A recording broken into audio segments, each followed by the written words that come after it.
బ్రహ్మాండంగా చేస్తారనుకున్నారు. ఇలా వాళ్ళకు కూడా అర్థమవుతుంది.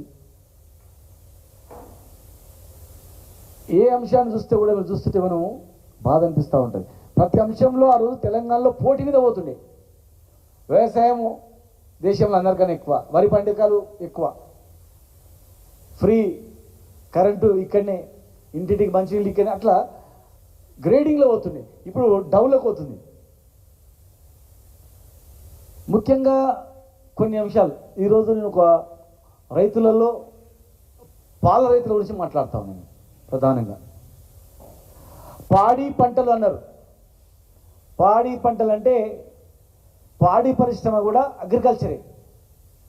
చిన్నప్పుడు రేడియోలో కూడా పాడి పంటలు అని చెప్పి గంట సేపు వార్తలు వచ్చేవి. వార్తలు విని మంచి చెడులను రాసుకునేది.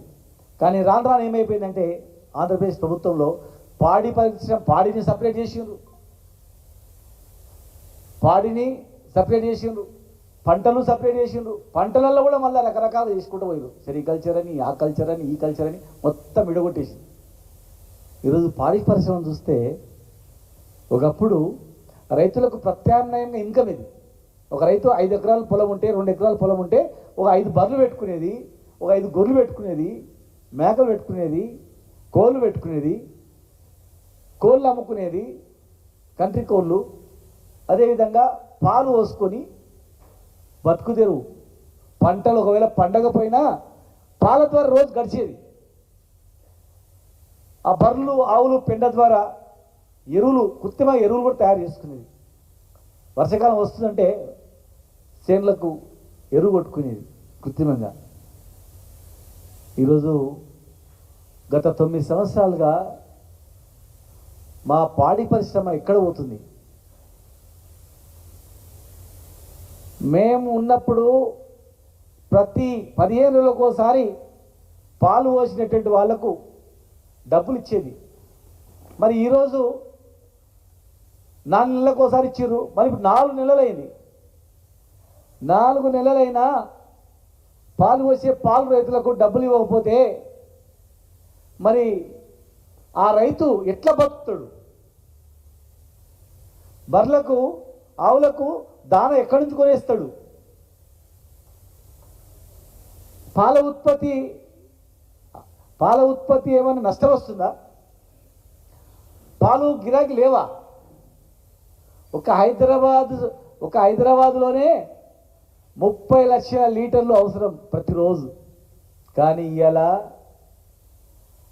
తెలంగాణ పాలు 5 లక్షల వరకు కూడా వీళ్ళు చేయలేకపోతున్నారు. 5 లక్షల లీటర్లు పోగు చేస్తే 2.5 లక్షలు మా ఉమ్మడి మహబూబ్నగర్ జిల్లా నుంచి వస్తాయి. టోటల్ తెలంగాణ మొత్తానికి 50% మా మహబూబ్నగర్ నుంచే సప్లై ఇస్తుంది. 30 లక్షల రోజు ఖర్చు పెట్టే ఈ హైదరాబాద్లో ఉన్న 5 లక్షల లీటర్లు కూడా మీరు డబ్బులు ఇస్తలేరంటే మరి మిగతా 25 లక్షల లీటర్లు ఎక్కడి నుంచి వస్తున్నాయి? పాలు కల్తీవా మంచివా? ఏ రాష్ట్రం నుంచి వస్తున్నాయి? ఈడ పాలు వెండి ఉదయం వెండి గంట లోపల మీకు పాలు ఇచ్చే రైతులను వదిలిపెట్టి ఈ రైతులను డబ్బులు ఇవ్వకపోతే తెలంగాణ డైరీ మూసేయాలనే కుట్ర ఇది. తెలంగాణ డైరీని పుయ్యాలి, ఆంధ్ర డైరీని పెంచాలి. ఇలా గుంటూరు నుంచి విజయవాడ నుంచి పాలు వస్తున్నాయి. ఆ పాలు మంచి పాలా కల్తీ పాలా ఎవరిని తెలుసు? వాళ్ళకు కూడా జనాభా వస్తుంది కదా. మరి వాళ్ళకు కూడా అంత జనాభా ఉన్న దగ్గర అంతకన్నా ఉత్పత్తి పాలను ఎవరైనా విశ్లేషించిండ్రా? మనకన్నా జనాభా ఆంధ్రలో ఎక్కువ ఉంది.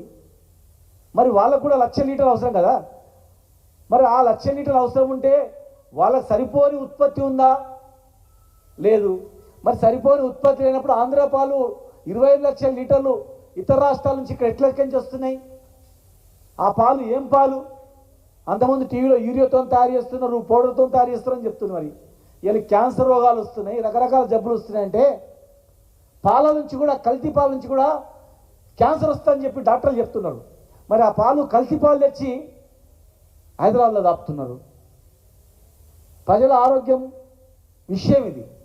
మిగతా విషయాలు చచ్చిపోరు, బతరు, కొంపలు మునిగిపోయేటి ఏం కాదు.